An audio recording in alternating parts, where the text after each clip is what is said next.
Friends, मैं study 91 channel से नितिन गुप्ता आप सबका बहुत बहुत स्वागत करता हूं। दोस्तों, आज का जो हमारा चैप्टर है वो है मगध के उत्कर्ष के बारे में।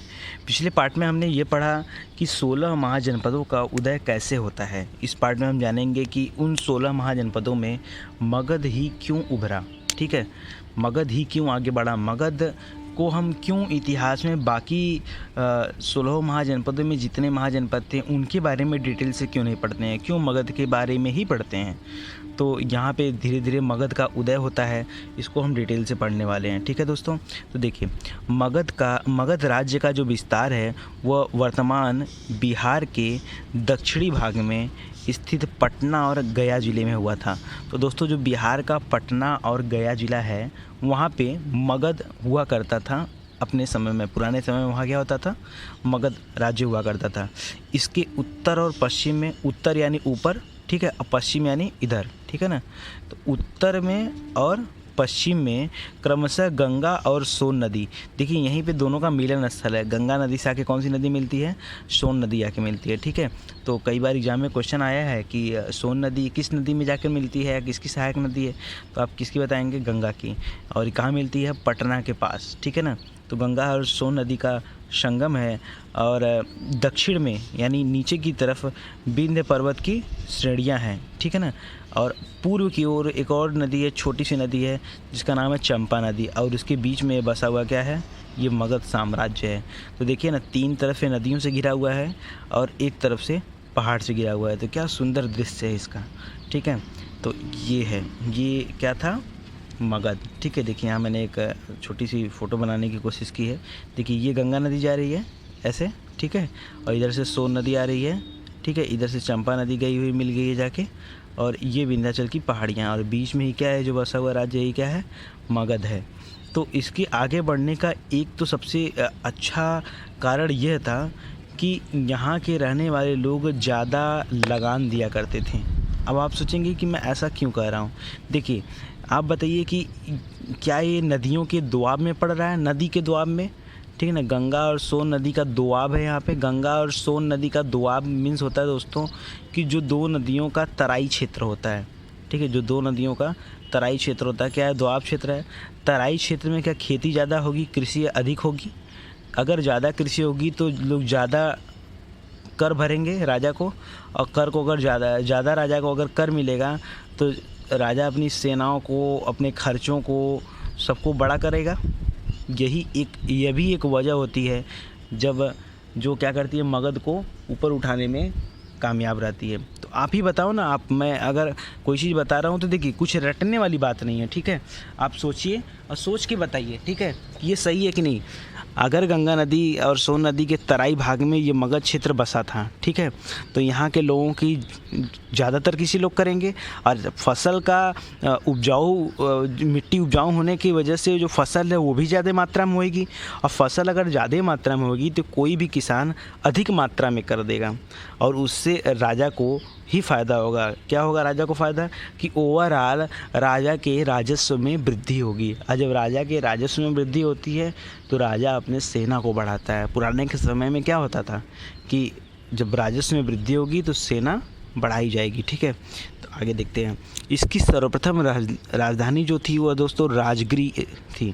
राजगीर या राजगृह और गिरिब्रज, इसे तीन नामों से जाना जाता था। तो तीनों नामों आपको याद रखने हैं, ठीक है ना, राजगीर, राजगृह या गिरिब्रज। ठीक है, इसके अन्य नाम भी है जैसे मगधपुर, बृहद्रथपुर, वसुमती, कुशाग्रपुर, बिंबिसारपुर। ये सब तो समझिए कि नाम के ऊपर, ये सब याद करने में, मैं याद करा दे रहा हूँ। अभी देखिए, हम मगध के बारे में पढ़ रहे हैं, तो एक हो गया मगधपुर। बृहद्रथ इस वंश का पहला राजा रहता है, आगे बताऊंगा अभी। तो इसका नाम क्या पड़ गया, बृहद्रथपुर। पुराणों के अनुसार राजा वसु जो था इसकी स्थापना किया था राजगीर की, तो वसु को मान लिया गया वसुमती। कुशाग्रपुर, ये आपको याद रखना है। बिंबिसार हर्यक वंश का पहला राजा आता है, शक्तिशाली राजा, इसलिए क्या होता है कि बिंबिसार पूर्व भी माना गया है। ठीक है, तो ये अन्य नाम इसके हैं, तो इसको याद रखिए, मगध के ही नाम है। वेदों से जो जानकारी या प्रमाण मिलते हैं वो क्या मिलते हैं मगध के बारे में, सबसे पहले उसको हम देख लेते हैं। तो देखिए, ऋग्वेद में कीकट नामक क्षेत्र का एक वर्णन है, कीकट या किराट नामक एक क्षेत्र का वर्णन है, उल्लेख मिलता है, जहाँ प्रमगंध राजा राज्य करता था। एक राजा हुआ करता है, इसका नाम क्या था? प्रमगंध। उसी कीकट को मगध के रूप में माना गया है। ठीक है, तो अगर आप एग्जाम में क्वेश्चन आता है कि मगध का वर्णन किस वेद में मिलता है, सबसे पहले तो क्या बताएंगे? ऋग्वेद में मिलता है। ठीक है ना, ऋग्वेद में इसे कीकट या किराट नाम से जानते थे। ठीक है, आइए दूसरी बात है, अथर्ववेद में एक प्रार्थना में कहा गया है कि यह बीमारी मगध को जाए, मतलब एक श्राप जैसा काम।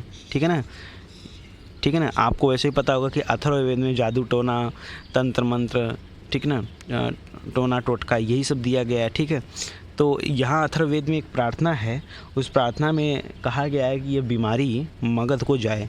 तो मगध शब्द का इस्तेमाल हमको कहाँ मिलता है? अथर्ववेद में भी मिलता है। ठीक है, पॉजिटिव सेंस में ऋग्वेद में। तीसरा दोस्तों, तो ऋग्वेद में भी मगध के रहने वाले भाटों का उल्लेख हुआ है। मगध में एक जनजाति रहती थी जो भाट कहलाती थी, उन भाटों का वर्णन भी कहाँ हुआ है? यजुर्वेद में। ठीक है ना, और यजुर्वेद यज्ञ, कर्मकांड, इन सब चीज़ों से पे आधारित रहता है। ठीक है, तो वहाँ पे मिला है भाटों का उल्लेख। आइए अब थोड़ी सी बातें कर लेते हैं मगध के उत्कर्ष को लेकर के। जब मगध का उत्कर्ष होता है ना, तो सबसे पहले जो वंश वहाँ चलता है वो रहता है बृहद्रथ वंश। ठीक है, कई किताबों में आप हर्यक वंश सुने होंगे, लेकिन आप कहानी केवल सुनते जाइए, आपको बहुत अच्छा लगेगा।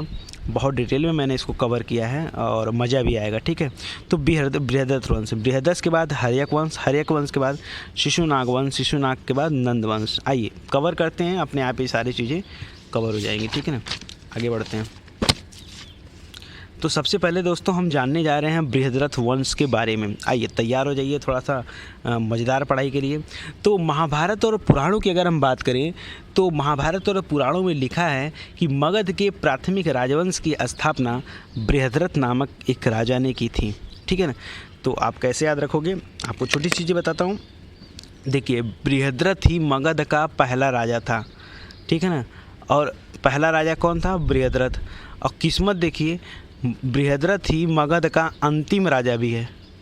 ठीक है ना, तो आपको ये बातें ध्यान देनी है। ठीक है ना, समय एक नहीं है, मतलब कई सौ साल बाद जो मगध का अंतिम राजा बनता है उसका भी नाम क्या है? बृहद्रथ है। ठीक है, और पहला जो राजा जो रहता है वो भी क्या है? बृहद्रथ है। ठीक है, देखिए बृहद्रथ रहता कौन है? तो आपने जरासंध का नाम सुना होगा, जरासंध का नाम आपने महाभारत में सुना होगा। बृहद्रथ का पुत्र रहता है जरासंध। ठीक है, आइए जरासंध के बारे में लाइन देखते हैं। जरासंध एक पराक्रमी राजा था जिसने अनेक राजाओं को पराजित किया। अंततोगत्वा आखिरी में उसे श्री कृष्ण के निर्देश पर भीम के हाथों पराजित होकर मरना पड़ा। भीम ने इसे क्या किया था? हराया और इसे क्या दे दिया? मृत्युदंड दिया। ठीक है ना, तो ये आपको याद रखना है। और किसके कहने पर? श्री कृष्ण के कहने पर। तो बृहद्रथ का लड़का जरासंध। ठीक है ना, आइए अगर हम बात करते हैं, पीछे हमने पढ़ा था वसुमती। ठीक है ना, एक नगर का नाम, मगध का नाम वसुमती भी है। तो वसु ने सबसे पहले वसुमती या राजगृह की स्थापना की, ऐसा रामायण के अनुसार, रामायण में ऐसा दिया हुआ है। ठीक है, तो और इसका लड़का रहता है बृहद्रथ, और बृहद्रथ का लड़का रहता है जरासंध। तो थोड़ी सी कहानी आपके दिमाग में बन रही होगी। जो अंतिम राजा रहता है यहाँ बृहद्रथ वंश का, रिपुंजय है। ठीक है ना, अंतिम राजा कौन सा है? रिपुंजय है। पुराणों में इस वंश के राजाओं की सूची दी हुई है। ठीक है, तो हमें बहुत मतलब नहीं है, जो हमारे एग्जाम पॉइंट ऑफ व्यू से इम्पोर्टेंट है हम उसको देखते चलेंगे। ठीक है, और ये जो मैं पढ़ा रहा हूँ ये बहुत डिटेल में है, शायद किताबों में भी नहीं मिलेगा आपको। ठीक है, क्योंकि मैंने बहुत सारे किताबों का निचोड़ करके बनाया है। तो देखिए, अंतिम शासक जो रहता है वो रिपुंजय रहता है। रिपुंजय एक कमज़ोर और अयोग्य राजा रहता है, अतः उसके मंत्री पुलिक ने उसकी हत्या करवाकर अपने पुत्र को गद्दी पर बैठाया। ठीक है, तो पुत्र को तो गद्दी पर बैठाया, लेकिन कौन उसका पुत्र था, कितने समय तक राज किया, यहाँ से फिर इतिहास थोड़ा सा गड़बड़ हो जाता है और इतिहास मिलता नहीं है। ठीक है, आगे जो शुरुआत होती है मगध में राजवंशों को लेकर के, तो वो शुरुआत होती है हर्यक वंश से। हर्यक वंश को दोस्तों पितृहंता वंश भी कहते हैं। क्यों कहते थे? क्योंकि हर्यक वंश के सारे राजा लगभग अपने पिता की हत्या किए हुए थे। ठीक है ना, इसलिए इसका नाम क्या दे दिया गया? पितृहंता वंश। वैसे तो हर्यक वंश की उत्पत्ति के विषय में निश्चित जानकारी प्राप्त नहीं है, लेकिन बिंबिसार को इस वंश का एक बात और देखिए, कई किताबों में दिया है कि बिंबिसार इस वंश का संस्थापक था, लेकिन नहीं दिए, बिंबिसार इस वंश का संस्थापक नहीं था। क्योंकि महावंश, दीपवंश, महावंश आपने सुना होगा, ठीक है ना, ये ग्रंथ हैं।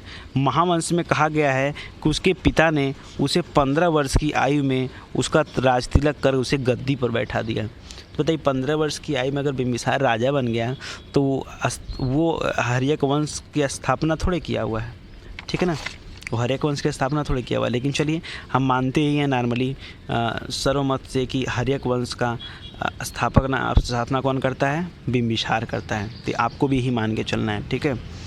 देखिए बिंबिसार के बारे में पढ़ते हैं। सन 544 बीसी से लेकर के 492 बीसी तक इसका राज रहेगा। 544 से 492, ठीक है। आइए, बिंबिसार एक महत्वाकांक्षी राजा रहता है। देखिए इस बिंबिसार का उद्देश्य दोस्तों एक ही है।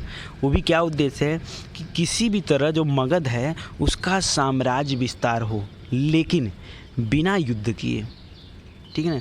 अक्सर के देखिए दो टाइप के राजा होते हैं, एक थोड़ा सा दब के चलते हैं और चीज़ों को मेंटेन करके चलते हैं, दूसरा आक्रामक तौर पे होते हैं, नरम और गर्म दो टाइप के। तो ये बहुत नरम किस्म का राजा था। ये युद्धों से बचना चाहता था कि हमें बिल्कुल कम युद्ध करना पड़े या न के बराबर करना पड़े, किसी तरह सारे राज्यों से जो संबंध है वो अच्छे रहें, बहुत अच्छे रहें, जिसके कारण हमारे राज्य की शक्ति बढ़ जाए, ठीक है।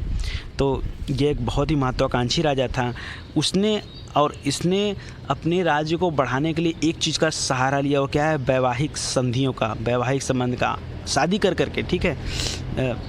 कैसे करता है देखिए, उसने अब वैवाहिक संधियां और विजय की अपनी नीति से मगध का मान और यश बढ़ाया। तो कैसे बढ़ाता है देखिए, पहले इसके उपनाम को देख लेते हैं। इसके दो उपनाम हैं दोस्तों। एक नाम है क्षेत्रोजस, ठीक है ना। मत्स्य पुराण में बिंबिसार का नाम क्या मिलता है, क्षेत्रोजस। और दूसरा नाम क्या मिलता है दोस्तों, तो स्त्रोडिक। दूसरा नाम क्या मिलता है, स्त्रोडिक, ठीक है।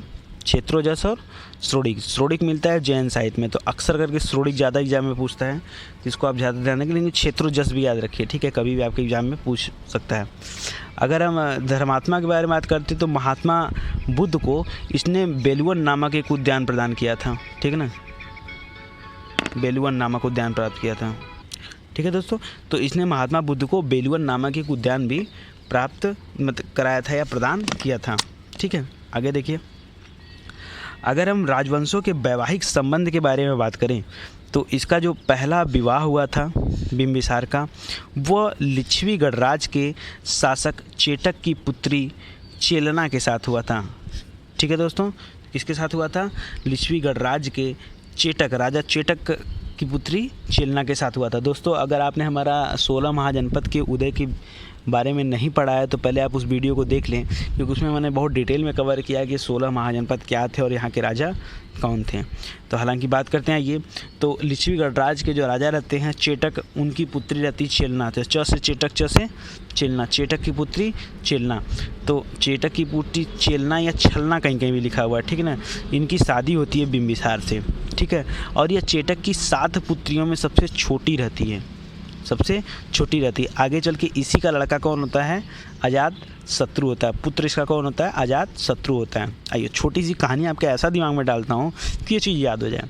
महावीर स्वामी का नाम तो आपने सुना होगा अच्छे से, ठीक है, जो जैन धर्म के 24वें तीर्थंकर थे, ठीक है, मेन संस्थापक भी उन्हें माना जाता है। तो देखिए लिच्छवी गणराज के जो चेटक राजा था, इसकी पुत्री तो चेलना जरूर थी, लेकिन इनकी एक बहन थी, ठीक है, और इनकी बहन का नाम था त्रिशला, ठीक है। और त्रिशला के पुत्र थे महावीर स्वामी, ठीक है।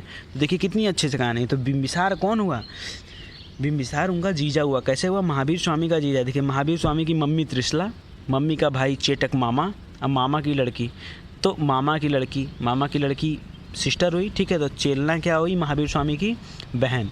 तो उस पद के हिसाब से बिंबिसार क्या हुए हैं, इनके जीजा। तो हमको लगता है थोड़ा सा दिमाग में बन रहा होगा, ठीक है। तो ये कोरिलेट करके आप चलिए कि चेटक की बहन का पुत्र था कौन, महावीर स्वामी। देखिए तो अब बताइए लिच्छवी गणराज के साथ इसके संबंध अच्छे हो गए, मजबूत हो गए, ठीक है। दूसरा विवाह करता है दोस्तों बिंबिसार कौशल नरेश की पुत्री प्रसेनजीत के साथ। थोड़ी सी बातें आपको याद दिला देता हूँ मैं पिछले में। कौशल नरेश जो है कौन था, तो कौशल अयोध्या को बोला जाता था, ठीक है ना। कौशल्या जैसे याद किया मैंने, बताया था कि राम जी की माता जी कौशल्या के नाम से बन गया कौशल, ठीक है। ऐसा कुछ है नहीं, लेकिन मैंने याद करने का तरीका है खाली। तो कौशल, और कौशल में कौन रहता है? प्रसेनजीत। तो राम जी जीत के लंका आए तो प्रसेनजीत, ठीक है ना। तो प्रसेनजीत, तो जीत से हो गया। कौशल का राजा कौन रहता है? प्रसेनजीत। अब प्रसेनजीत की बहन रहती है कौन दोस्तों? महाकौशला देवी, ठीक है ना, महाकौशला देवी। महाकौशला देवी से भी इसकी शादी होती है। देखिए यहाँ चेटक की पुत्री से शादी होती है, लेकिन यहाँ प्रसेनजीत की बहन से शादी होती है, ठीक है, तो आप ध्यान दीजिएगा। और इसी विवाह में काशी जो बनारस है यह दहेज के रूप में बिंबिसार को दिया जाता है, ठीक है। आगे इसी काशी को लेकर लड़ाई होगी, ठीक है, तो अभी हम आगे बात करते हैं, ठीक है। तो इसी विवाह में काशी दहेज के रूप में बिंबिसार को दिया जाता है। उस समय काशी से जो राजस्व प्राप्ति होती थी वो 1 लाख रुपए प्राप्त होता था। 1 लाख राजस्व की प्राप्ति थी, रुपया तो नहीं था, 1 लाख राजस्व की प्राप्ति होती थी। आइए, जो तीसरा विवाह इसने किया बिंबिसार ने, वो किया मद्र देश के, जो कि कुरु के समीप था, ठीक है ना, मद्र देश की राजकुमारी क्षेमा के साथ, ठीक है ना, मध्य प्रदेश की राजकुमारी क्षेमा के साथ। तो ये उसका तीसरा विवाह था। एक चतुर्थ विवाह भी वर्णन मिलता है जो लिच्छवी की एक गणिका रहती है, ठीक है ना, जिसका नाम रहता है आम्रपाली, ठीक है। तो आम्रपाली से भी इसका विवाह हुआ है। अब देखिए आगे क्या होता है कहानी, आगे बहुत ही खतरनाक कहानी है। बिंबिसार जो रहता है, एक तो उसने अपना टारगेट किया मगध को बढ़ाने को लेकर के, शादियाँ कर करके इतने बड़े बड़े राज्यों से शादी किया, लिच्छवी से, मध्य देश से, कौशल से, तो बचा क्या? बनारस ले लिया। तो सब मगध के जो आसपास के जो बड़े बड़े राज्य थे उनसे तो वैवाहिक संबंध बना लिया, और जिनसे वैवाहिक संबंध नहीं बना पाया उनसे आपसी संबंध बना दिया, पर्सनल लेवल पे अच्छे संबंध बनाया। कैसे? तो बिंबिसार के यहाँ एक जीवक नाम का वैद्य रहता था। सीधे सीधे क्वेश्चन आपके एग्जाम में पूछता है कि जीवक जो है किसके राज दरबार में रहता था, किसका वैद्य था? तो किसका वैद्य था दोस्तों? बिंबिसार का वैद्य था। अब बिंबिसार ने इसे अवंती के राजा, देखिए अवंती का राजा कौन था? तो अवंती का राजा चंड प्रद्योत था, ठीक है ना, बहुत ही खूंखार राजा था, इसीलिए इसका नाम चंड पड़ा है, चंड प्रद्योत, ठीक है ना। तो अवंती का राजा रहता है। अवंती के राजा चंड प्रद्योत को पीलिया रोग हुआ रहता है। कौन सा रोग दोस्तों? पीलिया। तो ये अपने राजवैद्य जीवक को उसकी सहायता के लिए भेजता है। जीवक जाता है और वहाँ अपनी दवाइयाँ देता है और उससे वह ठीक हो जाता है। तो इससे क्या होगा? अगर अवंती का राजा जो है ठीक हो जाएगा तो क्या उससे बिंबिसार के राज्य के संबंध या मगध के संबंध और अच्छे होंगे? जी हाँ, बिल्कुल, और भी अच्छे होंगे, और होता है, ठीक है। तो अवंती से भी इसका अच्छा खासा लगाव हो जाता है, अच्छी खासी दोस्ती हो जाती है चंड प्रदेश से, ठीक है। और एक अंग देश सिंपल रहता है जहाँ का राजा ब्रह्मदत्त रहता है, तो उसको हरा कर यह क्या करता है? मगध में मिलाया था। अगर लड़ाई के बारे में बात करेंगे तो मैंने बताया आपको कि यह मैक्सिमम कोशिश करता था बिंबिसार कि हमें लड़ाई न करनी पड़े। एक ही लड़ाई किया हुआ है अंग देश के विरुद्ध, ठीक है। अंग देश का राजा ब्रह्मदत्त रहता है, छोटा राजा रहता है, छोटा देश भी रहता है, ठीक है। तो उसको यह मगध में मिला लेता है। तो देखिए बाकियों के साथ जो बड़े बड़े राज्य थे उनके साथ वैवाहिक संबंध बना के, पर्सनल लेवल पर संबंध बना के इसने सबको अपनी तरफ आकर्षित किया और अंग को अपने आप से मिला लिया, ठीक है। आइए आगे बात करते हैं। अब आगे का जो हमारा टॉपिक आएगा दोस्तों, ये हम पढ़ेंगे बिंबिसार की मृत्यु के बारे में, ठीक है। तो बिंबिसार के जीवन की घटनाएं हम लोग देख चुके हैं। अब बिंबिसार के मृत्यु के बारे में देखते हैं। तो कैसे बिंबिसार की मृत्यु होती है? तो जैन ग्रंथ के अनुसार कहा जाता है कि बिंबिसार अपने पुत्र अजातशत्रु को युवराज नियुक्त करने का निश्चय करता है। देखिए कई सारी बीवियाँ हैं इसकी, महारानी कौशला देवी, चेटक की पुत्री चेलना, ठीक है, मध्य देश की हमारी जो क्षेमा आई हुई है, आम्रपाली है। तो कई सारी पत्नियां, और कई सारी पत्नियां तो कई सारे बच्चे भी होंगे, और कई सारे बच्चे होंगे तो राजा के पास ये डिसाइड करने के लिए थोड़ा सा टेंशन होगा कि आखिर किसको राजा बनाया जाए।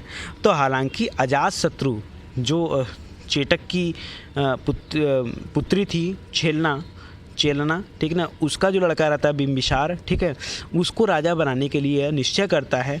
लेकिन अजातशत्रु बहुत ही उतावला उठता है। उसे कहीं से गुप्त सूचना मिलती है कि पिताजी मेरे किसी और भाई को हो सकता है कि युवराज निश्चय कर दें, और यह थोड़ा सा मजबूत रहता है, ठीक है। इसकी राजनीतिक पकड़ अच्छी रहती है। ये अपने पिता को ही बंदी बनवा लेता है, ठीक है। कहानी देखती, ये अपने पिता को क्यों बंदी बनवा लेता है?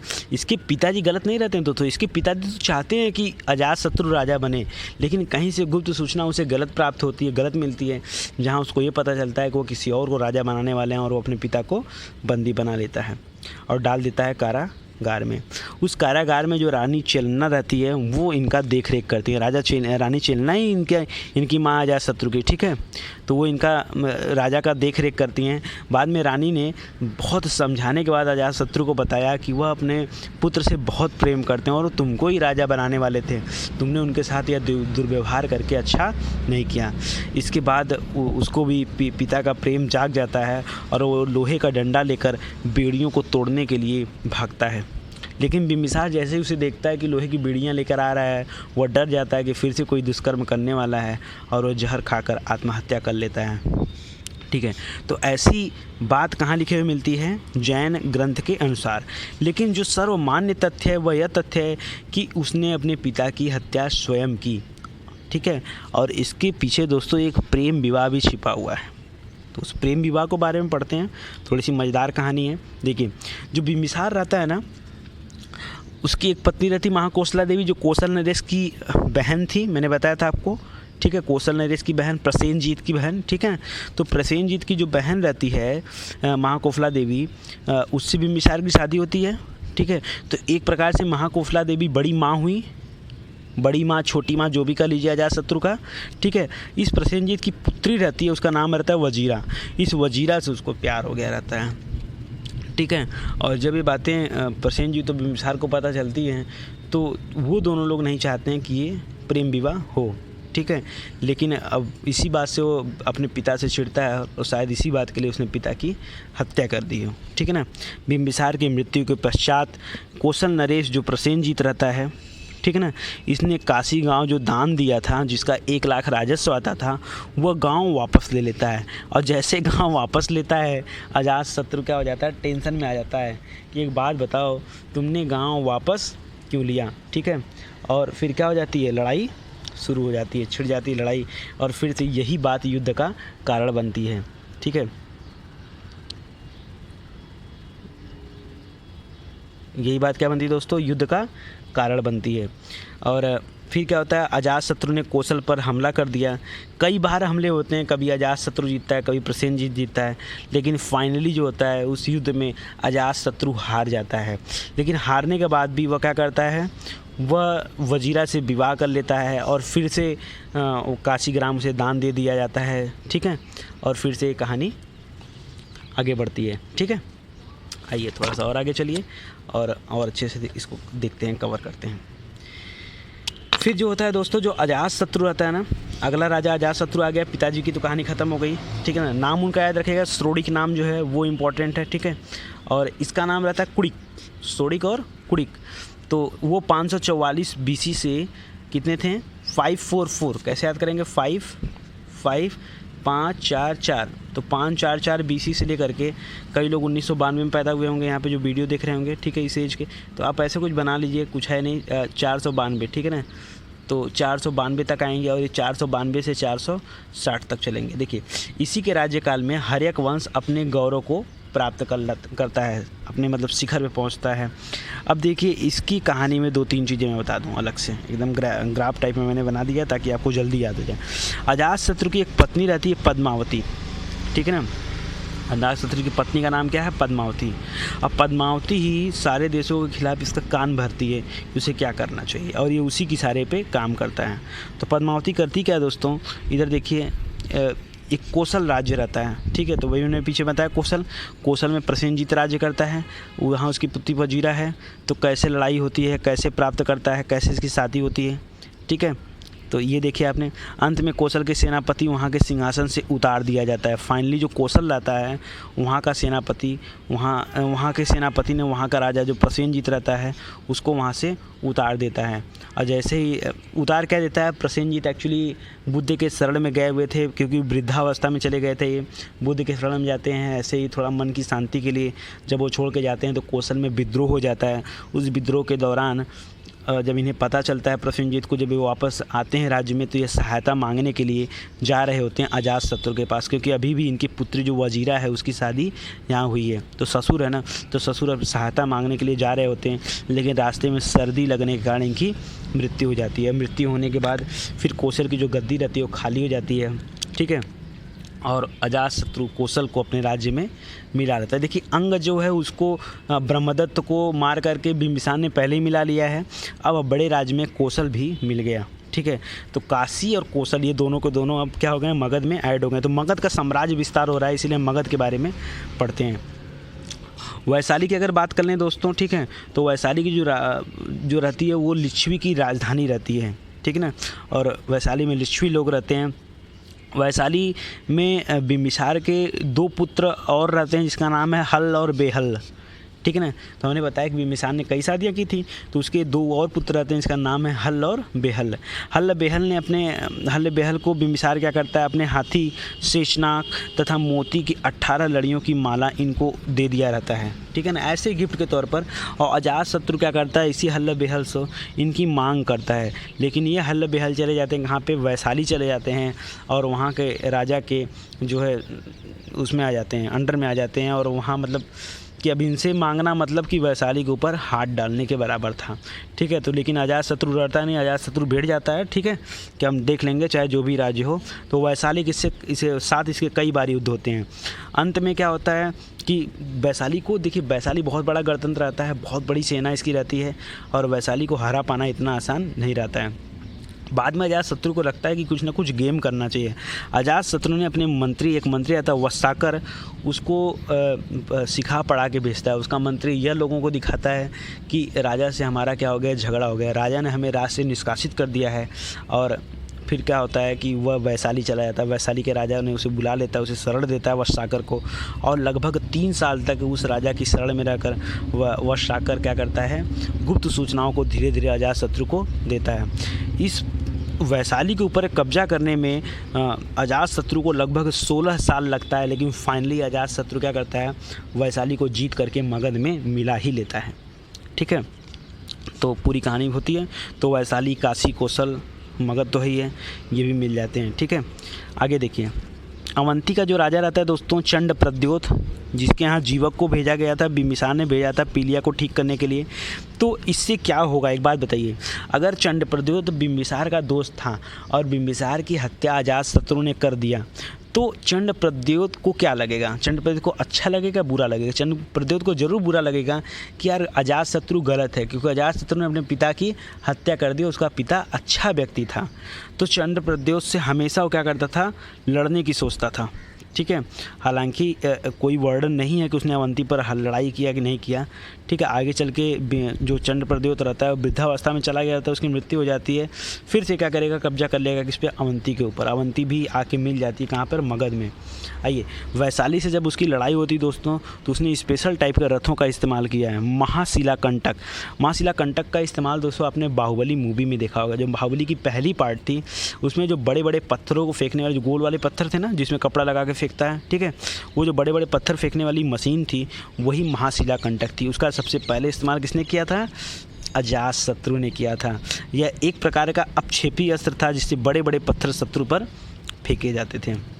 दूसरा था दोस्तों रथ मूसल, ठीक है, यह एक स्वचालित यंत्र था। इससे थोड़ा सा हट के फिर वो जो रथ वाला यंत्र चलाता है, ठीक है, विलेन, ठीक है, तो वो उसका था, ठीक है, बल्लाल देव का। तो वो थोड़ा सा डिफरेंट था, लेकिन उसी तरह से भी एक रथ रहता है जो ऑटोमेटिक चलता है, ठीक है। आगे देखिए, इसके शासनकाल के 8वें वर्ष में ही बुद्ध को निर्वाण प्राप्त हुआ। निर्वाण मतलब उनकी मृत्यु हो जाती बुद्ध को, और अजातशत्रु ने बुद्ध के अवशेषों पर राजगृह में एक स्तूप का निर्माण करवाता है।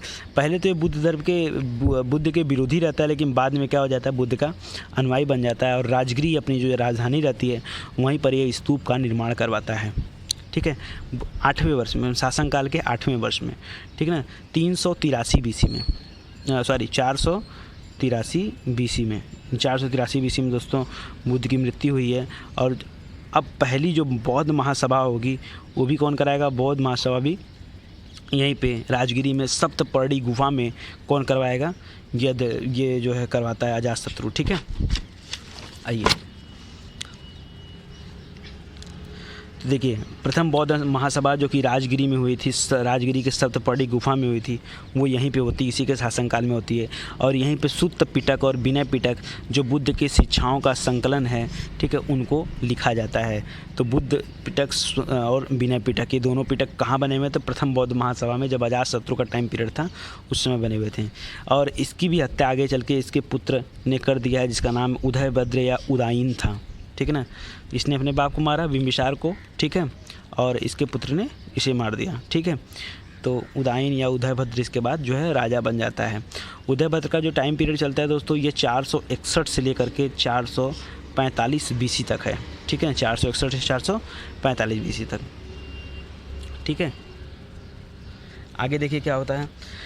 आगे महावंश के अनुसार उदयभद्र जो रहता है वो 16 साल तक राज्य करता है। इसकी माता जो रहती है पद्मावती रहती है। पद्मावती जो सबसे झगड़ा लगाती थी, ठीक है ना, वही पद्मावती इसकी माँ रहती है, ठीक है। तो पद्मावती रहती है। उदायन को पितृघातक कहा जाता है। इसने भी पितृ का हत्या किया तो इसको भी पितृघातक कहा जाता है। पुराणों और जैन ग्रंथों के अनुसार उदायन ने गंगा और सोन नदियों के संगम पर एक नए नगर की स्थापना की, जिसका नाम है पाटलिपुत्र, ठीक है। तो राजगिरी से हटकर थोड़ा सा बनाया इसने पाटलिपुत्र को, जिसका पुराना नाम कुसुमपुर था, ठीक है। तो पाटलिपुत्र की स्थापना करता है दोस्तों ये, ठीक है। तो आपके एग्जाम में कई बार क्वेश्चन आया कि पाटलिपुत्र की स्थापना किसने किया? तो उदायन ने किया है। किसने किया है? उदायन ने किया है। उदायन ने राजधानी के मध्य में एक चैत्य गृह या जैन मंदिर का भी निर्माण किया। देखिए इसके पिता जो थे वो बुद्ध धर्म को मानने वाले थे, ठीक है ना, तभी तो उन्होंने उनके राज्य में प्रथम बौद्ध महासभा हुई। लेकिन ये उनका जस्ट उल्टा, ये जैन धर्म को फॉलो कर रहा था, ठीक है, और जैन धर्म को मान्यता दे रहा था।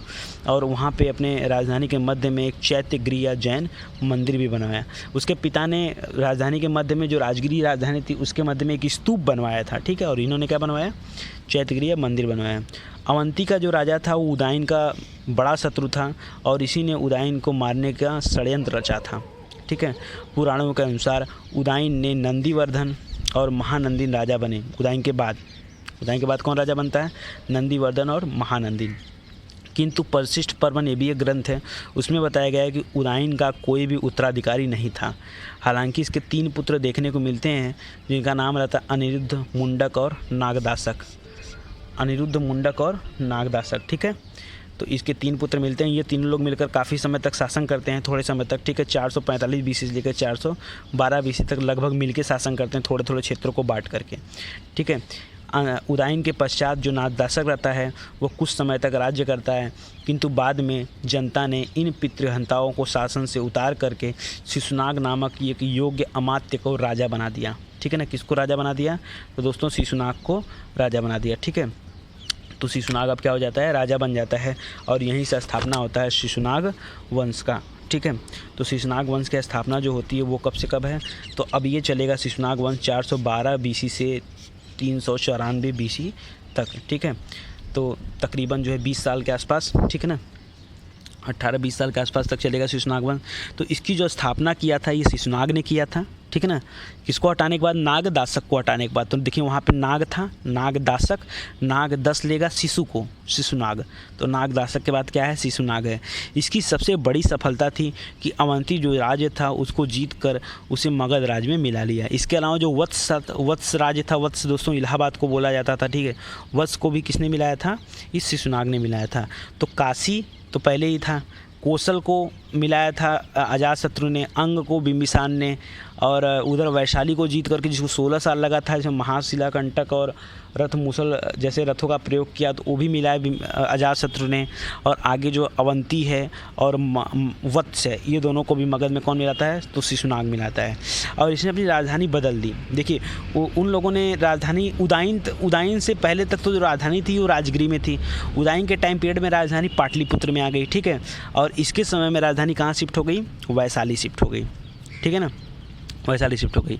इसके बाद शिशुनाग के बाद जो राजा बनता है वो कालाशोक बनता है। कालाशोक का दूसरा नाम दोस्तों काकवर्ड है, तो ये भी आप याद रखिए, ये इंपॉर्टेंट ज़्यादा, काकवर्ड। और ये 394 BC से 366 BC तक राजा बनेगा। इसने अपने राजधानी, अच्छा देखिए 394 से 366 के बीच में एक टाइम आता है 383 BC। क्या आता है दोस्तों? दिख रहा है आपको यहाँ पे 383 BC। 483 BC में किनकी मृत्यु हुई थी? गौतम बुद्ध की मृत्यु हुई थी। तो अजातशत्रु ने पहली बौद्ध महासभा कराई थी। अब 383 बीसी आ गया ना, 383 बीसी इसी बीच में देखें तो 383 बीसी में जो काला शोक है वो अध्यक्षता करे, वो जो है आयोजित करेगा बौद्ध धर्म को, ठीक है ना, बौद्ध धर्म के महासभा को। तो द्वितीय बौद्ध महासभा जो रहती है वो कौन चाहे किसके काल में होती है? तो काला शोक के काल में होती है। इसने अपनी राजधानी को पुनः पाटलिपुत्र शिफ्ट कर दिया, ठीक है ना, वैशाली से उठा के कहाँ शिफ्ट कर दिया? पाटलिपुत्र शिफ्ट कर दिया जहाँ था, क्योंकि पाटलिपुत्र किला उला अच्छे से बने थे और बड़ा सुसज्जित नगर था, तो वहाँ पे स्थापित कर दिया। और बौद्ध महासभा का आयोजन लेकिन कहाँ पे हुआ था? वैशाली में हुआ था। पहला बौद्ध महा तो सतपड़ी गुबार राजगिरी में हुआ था, ठीक है, लेकिन दूसरा बौद्ध महासभा कहाँ पे हुआ दोस्तों? तो यह वैशाली में ही हुआ था। वैशाली में कराने के बाद, प्रोग्राम कराने के बाद फिर वैशाली छोड़कर कहाँ चला जाता है? पाटलिपुत्र में चला जाता है। इसी के शासनकाल में बौद्ध महासभा में थोड़ा सा विच्छेद होता है और यहाँ 2 भागों में बढ़ता है बौद्ध महासभा, एक स्थाविर संघ और दूसरा महासंधि, ठीक है। देखिए 383 बीसी में विभेद उत्पन्न होने के कारण यह 2 संप्रदायों में बट गया। इसकी हत्या छुरा घोंपकर कर दिया जाता है। कहीं कहीं इसके 10 पुत्रों का वर्णन मिलता है जो सभी एक साथ राज्य किया करते थे, ठीक है। नंदीवर्धन जो 366 बीसी से 344 बीसी का, तो 6644, ठीक है ना। नंदीवर्धन राजा आया, 6644, 366 344, ठीक है। तो नंदीवर्धन आया। नंदीवर्धन शिशुनाग वंश का अंतिम राजा रहता है, जिसको नंदीवर्धन अथवा महानंदिन के नाम से बुलाया जाता है, नंदीवर्धन या महानंदी के नाम से, ठीक है। और इसके बाद ये अंतिम शिशुनाग वंश का अंतिम राजा रहता है। हालांकि कहीं कहीं लिखा है कि जो है महानंदिन जो था एक और थे जिन्होंने नंद वंश की स्थापना की, उनका मेन नाम महापद्मनंद था, ठीक है ना। तो यहाँ से अब अगला वंश आता है, ठीक है, अगला वंश शुरू होता है नंद वंश, ठीक है। तो यहाँ तो मान लीजिए यहाँ काला शोक तक उसकी मृत्यु हो जाती है, हत्या कर दी जाती है, नंदीवर्धन तक फिर अंतिम राजा रहता है, फिर उसको हटा के नंदवंश बनता है। नंदवंश के जो संस्थापक हो महापद्मनंद को माना जाता है, ठीक है ना, जो एक दासी पुत्र था, ठीक है ना। महानंदिन का वध करके ये एक दासी पुत्र क्या किया? राजा बनता है, ठीक है। नंद वंश में कुल कितने राजा हुए? तो दोस्तों 9 राजा हुए, ठीक है। और इसी कारण इसे 9 नंद भी कहा जाता है, ठीक है ना, 9 नंद, ठीक है। नंद वंश में कितने राजा हुए? 9 ठो। महाबोधि वंश में इनके नामों का उल्लेख मिलता है, जिसमें 9वें नंबर का जो राजा रहता है वो घनानंद रहता है।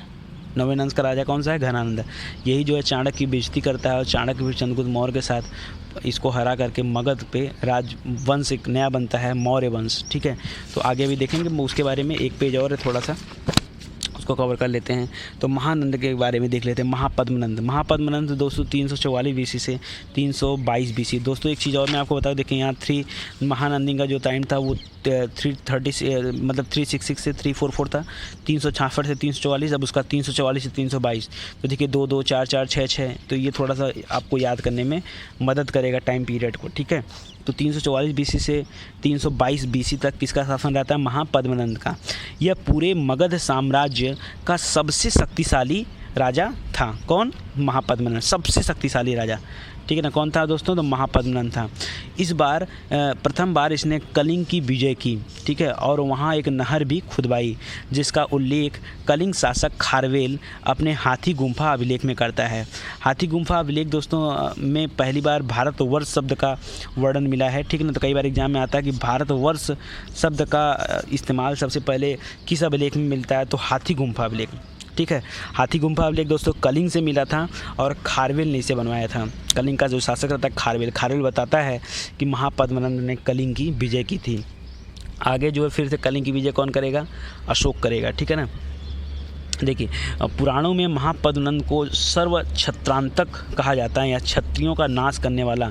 जब महापद्मनंद रहता है ना, महापद्मनंद इसने महानंदिन की हत्या की थी इसके पहले, ठीक है, उसको मारकर। यह शूद्र पुत्र रहता है, शूद्र रहता है, ठीक है ना। इसने कसम खाई रहती है कि हम जो है ना विनाश कर देंगे क्षत्रियों का, एक भी क्षत्रिय नहीं छोड़ेंगे, ठीक है। तो ऐसी कहानी में और मिलती है, जैसे परशुराम का नाम आपने सुना होगा, भगवान परशुराम, उन्होंने भी क्या किया था? सारे क्षत्रियों का नाश कर दिया था, सिर्फ एक ही लोग बचे थे कोई, ठीक है। तो इसीलिए इनको दूसरे परशुराम का अवतार कहा जाता है। और क्षत्रियों को नाश करने वाला की वजह से सर्व छत्रांतक भी किसे कहा जाता है? तो महापद्मनंद को। और भार्गव बोला जाता है, भार्गव, ठीक है ना।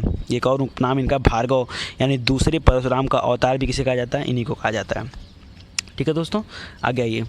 एक विशाल साम्राज्य स्थापित कर उसने एक राट और एक छत्र की उपाधि धारण की। इनकी उपाधि क्या थी? एक राट या एक छत्र। व्याकरणाचार्य पाणिनि का नाम आपने सुना होगा, पाणिनि ने अष्टाध्यायी की रचना की है, ठीक है ना।